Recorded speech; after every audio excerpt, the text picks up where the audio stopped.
So for a couple of you that may not know, we now live stream this class. And so if you're ever not here and want to watch it, you can go to the VCOC website and find the women's ministry link. And through that, you can find these classes so you can watch them if you're ever at home. We need to have confidence that no matter what situation we're in, no matter where we're at, what season we are in life, what path we're on, that confidence to know no matter what our circumstances are, that we can hold tight to God. We need to know that we can cling to Him, and that is our assurance.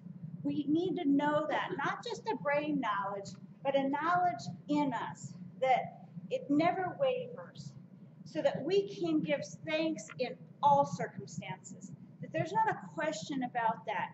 That clinging to God and thanking Him and praising Him is always the best thing. And what we've been on this journey for the last few months is really trying to learn how to do that, to learn how to see what God's Word says so that we can have that confidence, to have that joy in the deepest, darkest times of our lives, to have a joy knowing that holding to God is our joy. You know, we can read these verses. This was our memory verse last week. That God says, I want you to draw near to me, and I want you to seek me. And there's rewards in that. And I want us to get to where these aren't just words. They're not just words that we read, but they really are who we are, that we live that way. And part of knowing who God is not just knowing His Word, but knowing His character, knowing how He's treated His people, knowing what He's like. But I think about of everything that God could tell us how to live, He put it all in this little book, everything. And a good 2/3 of that is the Old Testament. Everything that He said, this is what you need to know for Christian living. This is what you need to know to walk in me, to live the life that I want you to. This much of it is history of the Old Testament. And that tells me that there's something to learn in there. There's something in there that is not just historical records. And that's why I like going back to these stories, is because we learn who God is and how He dealt with His people. Because our story is just the same as theirs. We're part of that story, just in another phase. And God will treat us the way He's always treated His people. Our memory verse for this week is James 1:25. And this really goes along with our memory verse for last week, that God says, I want you to draw near to me, and I'll reward you for that. And in James, he tells us, I don't want you to just read these words. I don't want them to just be words that you read and you walk away and you forget about them. I want them to be who you are, how you live your life. I want you to actually do them. And then he goes on to say the exact same thing that he said in Hebrews, that God blesses us for the man who does what God says. Drawing near to God and seeking God means following Him. It means following His ways and understanding who He is and how He acts in our life helps us to better know how we can follow Him. God says over and over and over in the Bible that I want to bless you. I want to care for you. He absolutely wants to care for us, and He wants to bless us. And these words, and He says, I will reward you if you draw near to me. Okay, before we go on, how are you guys doing with your memory verses? Shall we have a test? No. So one of the times I do my memory verses is when I'm in the car, when I'm riding with somebody else. I get my little thing out and just read them over and over and over. And I'll tell you guys how I've remembered all these, because we're a third of the way through. So if you've remembered these, all you have to do is remember it twice more, and you've got it done. So So we were a third of the way through. The first two verses were the verses we were memorizing in 2018, Thessalonians and Ephesians. Then the verses were felt. I'm in trouble. There's a lot of verses to remember. Lamentations and Psalms. The next five are easy to remember the order because they go da da da da da da. Psalms, Peter, Psalms, Proverbs, Proverbs. And so you can remember those in order. Felt. Now it's Psalms, Peter, Psalms, Proverbs, Proverbs, and then it's Deuteronomy. So that goes da da da da da da. Deuteronomy. So now you guys have those in order, right? Deuteronomy. The next one is H. How do you remember that? The ones before were PD. What comes to your mind when you think of PD? PDF. But there's no F in the Bible. Phonetically, there's an F, but not. So I just say it's H. PDH sounds pretty close to PDF. So now it's PDH. The next one is Matthew. There is no connection there. We are starting over. Matthew is a beginning, and we are beginning a new theory. So now these are my verses I'm memorizing. Matthew and Isaiah. The next one is in Hebrews again. We're back in Hebrews. So now they're Maya verses. So the next one now, excuse me, James. I remember these are my verses, and it's Hebrews, James. Those are in order of the Bible. So that's how I'm memorizing them. It's pretty cool when you start putting the numbers to them as well. There's a lot of patterns in memorizing the numbers. And I think that as I go back and like Isaiah talks about, even if you don't remember the exact words of that one was where God tells us, my words, they're for a purpose, and they serve the purpose. And you can remember that Isaiah is really a prophetic book about God saying, this is who I am. So that's sort of how I connect. I can remember the books, but connecting what verse is in what. And in Deuteronomy, that's the one that says, I don't want you to fear, because the Lord your God goes with you. And that's a very common theme through Deuteronomy, that he's going to be with us.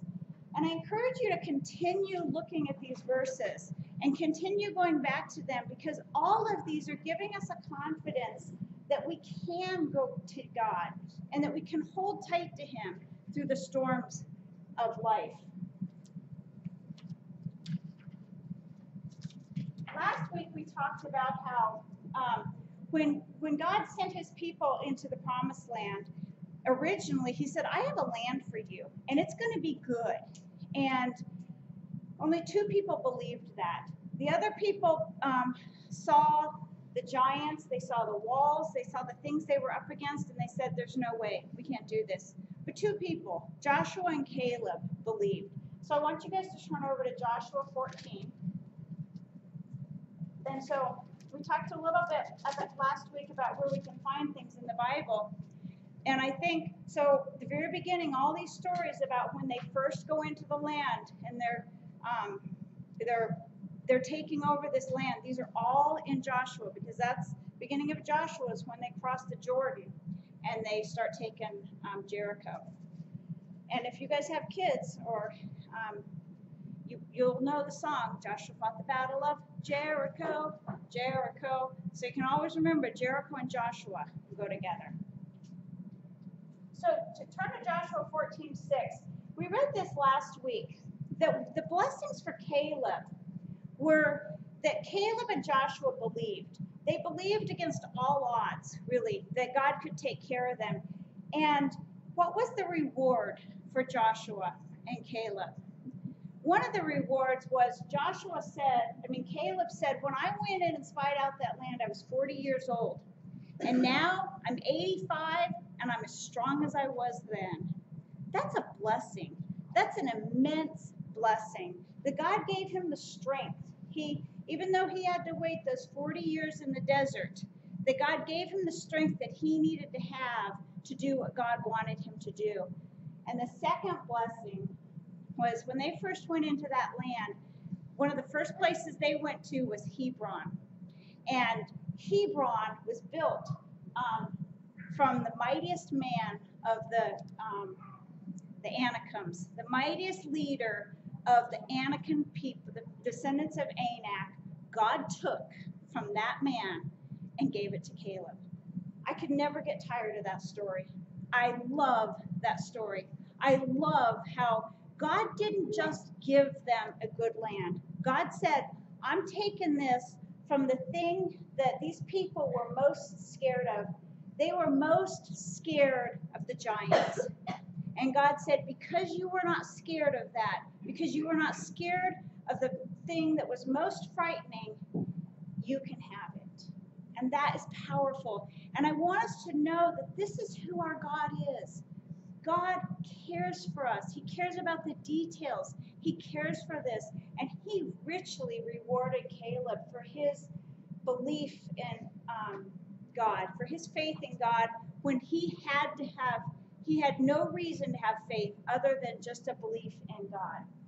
Now I want to back up. So we see that blessing that Caleb had, and I want to see how God was rewarding all of his people through here.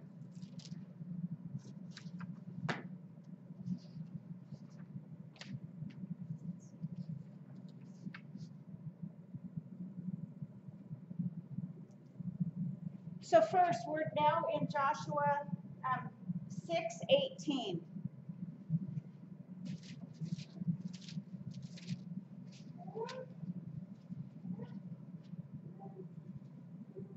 When God says, somebody read chapter 6, verse 18. As for you, only keep yourselves from the things under the ban, lest you covet them, and take some of the things under the ban, so you would make the camp of Israel accursed and bring trouble on it. So God said, I'm going to give you this land. And he said it's an abundant land. It's flowing with milk and honey. It's rich. And I want to bless you. These people have waited for 40 years. And finally, they get to go in. They cross the Jordan River, and they come and they take over Jericho in a mighty way. And they absolutely see God's hand in the way that the walls fell of Jericho. And it was really nothing they did.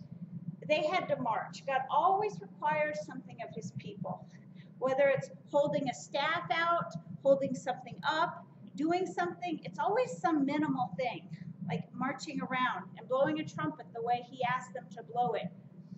But they did what they were required to. And God said, this is your land, and you get to have this land. It's going to be yours. But they get in there, and what did he say? None of Jericho is yours. You can't have anything in Jericho. It's all devoted to destruction. He said, I want you to take anything of it. You're to leave all of this there. Can you imagine that? Can you imagine that you've lived in the desert for that long, and finally you get something. You see this. You see all that stuff. And not only had they been in the desert, they had been living in manna. They hadn't been living this abundant, rich life there. And finally they're in there, and God says, you can't have it. Don't take it. It's not yours. And one of the lessons we learn from this is I want us to sort of have this big picture of God's blessings.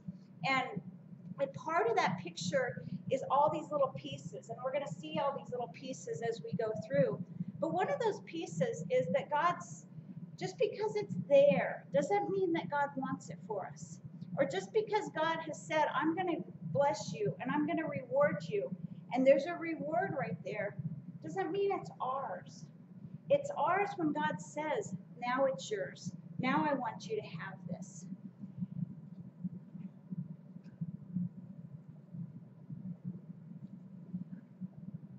In Joshua 6:27, after they had fought Jericho, it says, so the land was with the Lord was with Joshua, and his fame was in all the land. Everybody knew immediately who was in control. They knew immediately who Joshua was. They had barely crossed over. They'd been in that land about a week, and everyone knew who Joshua was. This was powerful. You don't just have a city like Jericho crumble down.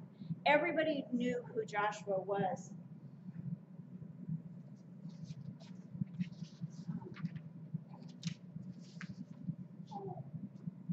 But then, so you think they're going to move through. You think this is going to continue. They've had this mighty battle and they move on. And what happens in the next battle of Ai? They're defeated. It says in chapter 7 that when they went to fight Ai, that they were got men killed. And it says the hearts of the people melted and became as water. And Joshua tore his clothes and fell to the face of the earth before the ark of the Lord. And Joshua says, God, why have you brought the people over the Jordan at all, to give us into the hands of the Amorites to destroy us?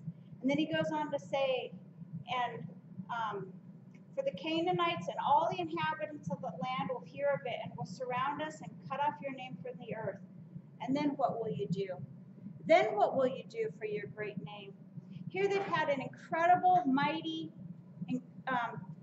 victory, and it's followed immediately by a defeat. And it was a crushing defeat. It says it melted the hearts of the people. Can you imagine that? Just knowing God is with us. People know who we are. People know our God. And we see his power and then get crushed in the next battle. That had to be defeating. And it even was for Joshua. Joshua was asking God, why? Couldn't we just stayed back? Now here we are. Now, if it's going to be like this, they're just going to wipe us out. And you know why God told them? You know why they were defeated? It was because of sin. God says, let's see. I think my slides are out of order here. Okay, I know this is a busy slide, so if you don't want to read the whole thing, read what's underlined. And God says, Joshua, get up.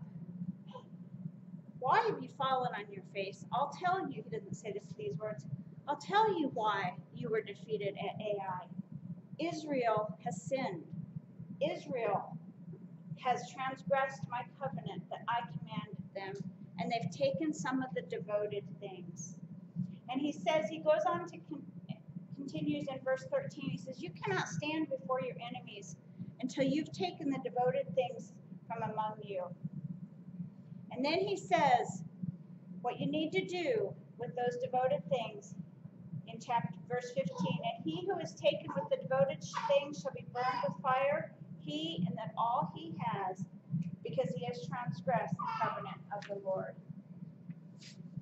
And because he has done an outrageous thing in Israel. What was that outrageous thing that was done that caused, God says Israel has sinned. And it caused them to be defeated in battle. It caused men to be killed. And it was an outrageous thing that had been committed. You guys know what that outrageous thing was? One man named Achan had taken 3 things. One man of Israel. How big was Israel? We're talking a couple million. And God says, Israel has sinned, and you're going to suffer for it. And you cannot face your enemies with this sin in here. Achan had taken a beautiful cloak. He'd taken a bar of silver, and he'd taken a bar of gold. 3 things. And it was called an outrageous thing. I think about what I would call an outrageous thing. I probably wouldn't call that outrageous. How easy would it to be to say, that was little. There was just a few things. It wasn't a big deal. Like, all that stuff, somebody picked up a few items, so what? God didn't say that. God says, that's an outrageous thing. You've taken them. You've transgressed my law. You cannot move on until you deal with this. And you will be defeated until you deal with this. And I want us to ask, so I had to look up, because it says they had like so many shekels of gold and so many shekels of silver. So the amount of gold he had was about 20 ounces. So in today's, like, how much gold is per ounce now, that's about $2,500. I imagine in that day that a bar of gold probably was a little bit more. I have no idea, but I'm just thinking it might have been worth a little bit more or whatever. But even so, it was minimal. And do you know what Achan did with all that stuff? He took that beautiful cloak, and it was from Shinar. It's interesting that he said where it was from. And he took the bar of silver and he buried it under his tent. You wonder, did he even wrap that beautiful cloak? Or did it just get stuffed in the ground? All that stuff that he wanted so desperate. He'd been in the desert and he sees this stuff and he wanted it. He coveted it. He took it and he couldn't even use it. It just got stuffed in the ground and probably wasn't as beautiful when it came out. And I want us to ask the question, was it an outrageous thing because he took 3 things?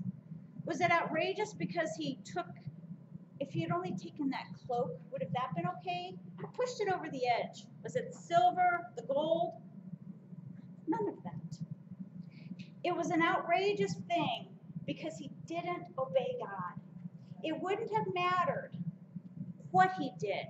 It was that he transgressed what God had said. It wasn't his choice whether to take those goods or not. God said, "It's my blessing. I will reward you. And when I give it to you, you can have it." The reason that those 36 men got killed when they went up against Ai was because one person had said, "I'm not going to follow God's word." And that's the transgression. That's what God says. This is an outrageous thing. That we cannot have this sin in our camp. We cannot have people just going against what I say and not listening to my word.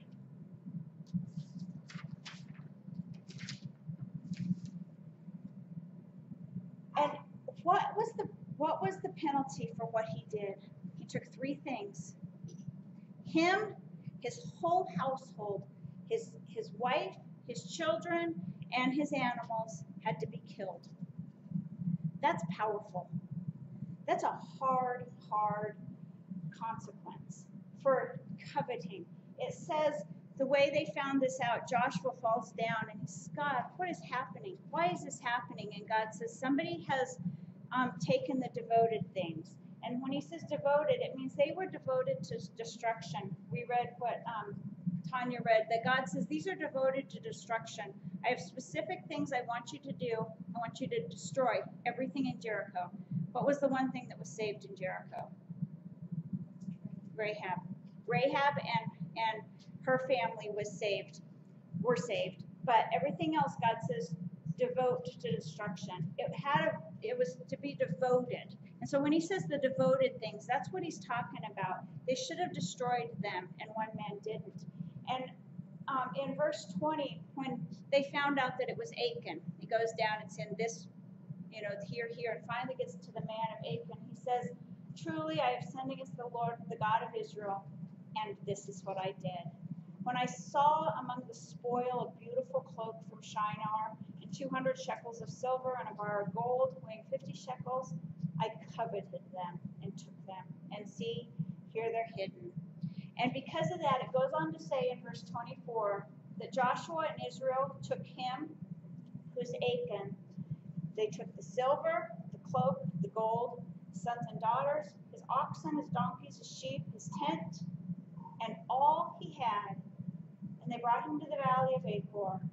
And Joshua said, "Why did you bring trouble on us? The Lord brings trouble on you today." And all Israel stoned him with stones. They burned them with fire and stoned them with stones. Achor, the valley of Achor. Achor means trouble.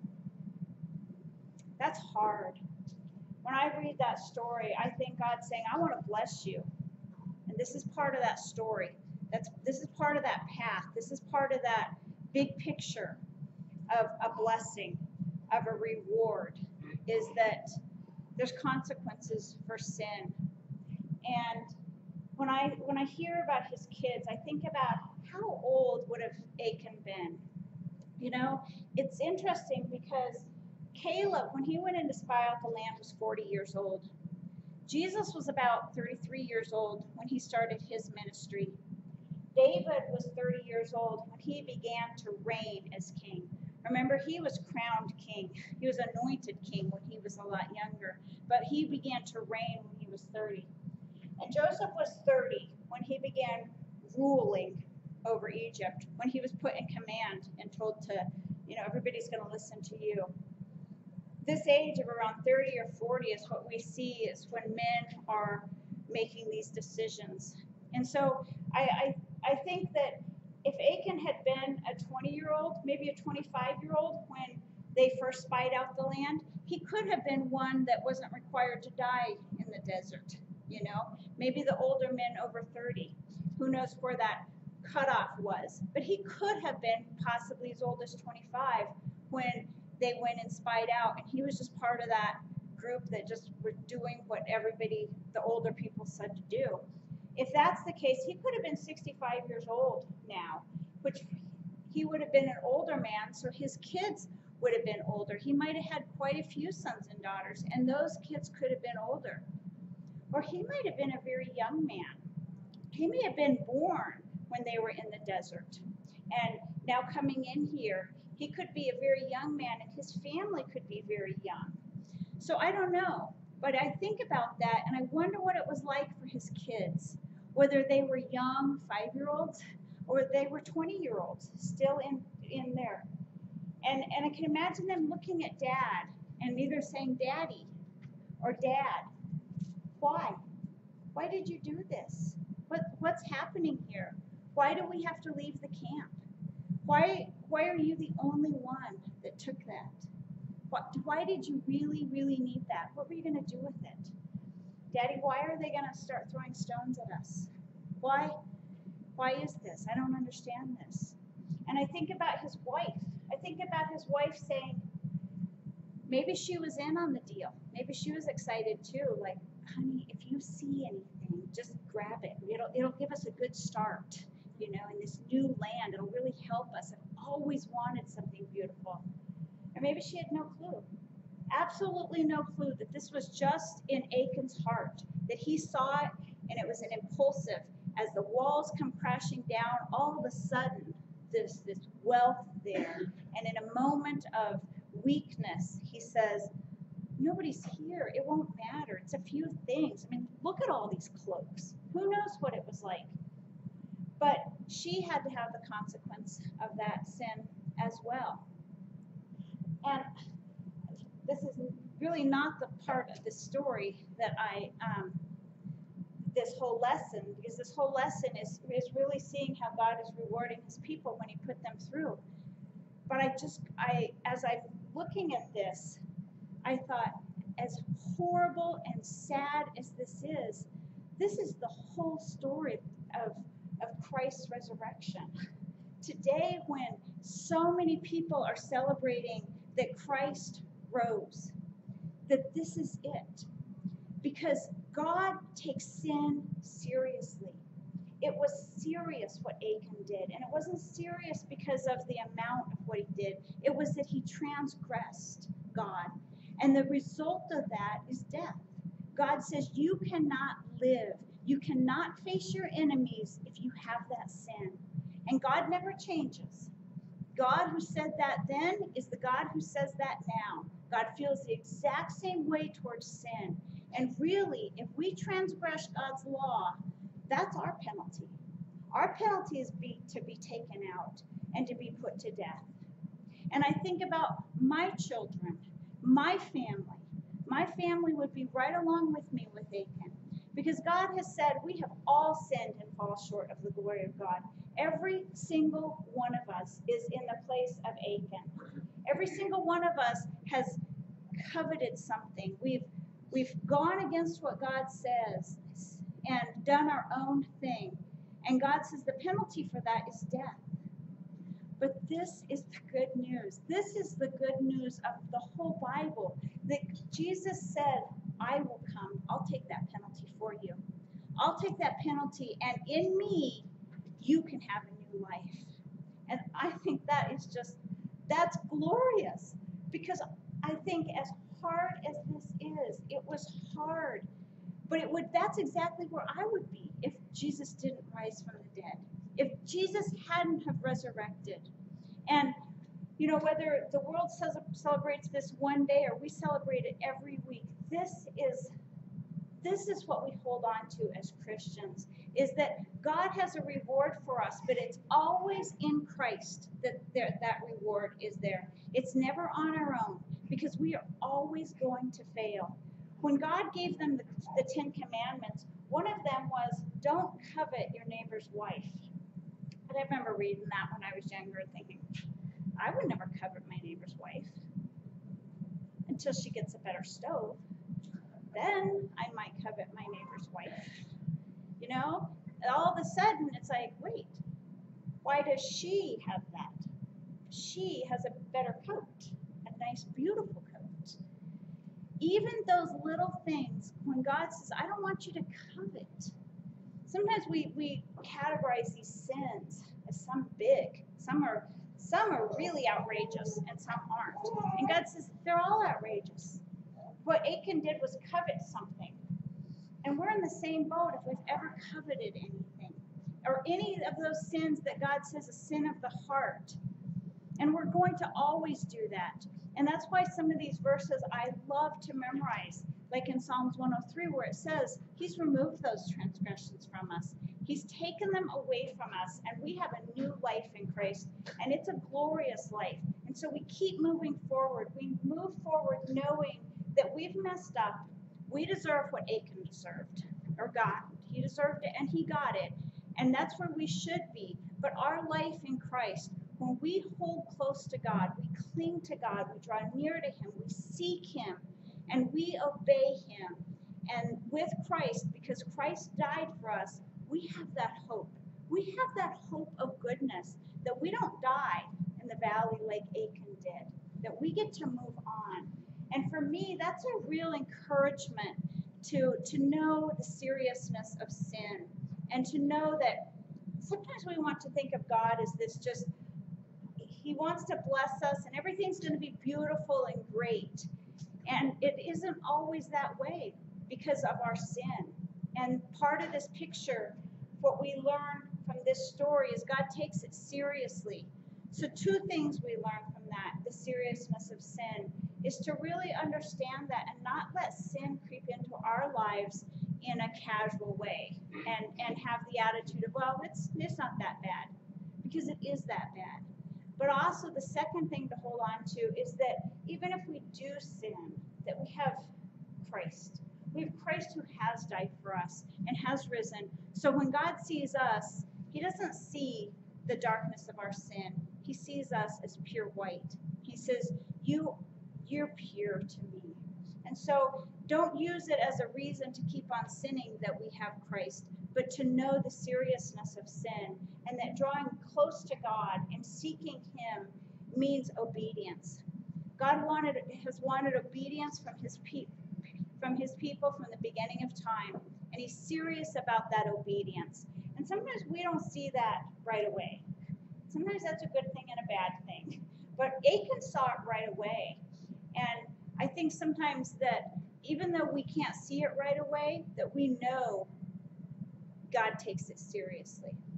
And so we have a couple minutes left, and we're going to move on for tomorrow, next week from here, and continue this. This is the little blip in the story of God rewarding His people. He says, we're finally here, we're moving, we got a great victory, and this is the blip. And now next week we'll move past this and continue to see His rewards. Do you guys have any questions or comments? And talking about, they didn't see the whole story. Mm-hmm. I'm sure if he would have been presented with these and said, will it be worth the men that will be lost in the next battle? Will it be worth losing all of your possessions, all of your family? He would have said, no, leave it. I think that is so powerful, and that's one of the things that I just always pray for me, and that we can see, that we can use these stories because we can see theirs. Right. but we can't see it when we're in the middle of it. So we see how they acted, what tempted them, where they stumbled, where they were fearful, where they were, whatever they were, and to see how is that in my life that I can't see that? And what am I seeing? Do I want right now? If I could only see the consequences, would it be worth it? And you're right, it would never be worth it. Sin is never worth it. It just isn't, and we can't see that consequence, so we do it. And I think that's so powerful. So I think that's one of the reasons why we have so many of these stories, is because it shows us these God dealing with his people and the consequences for the actions. I hope you guys have a great day today.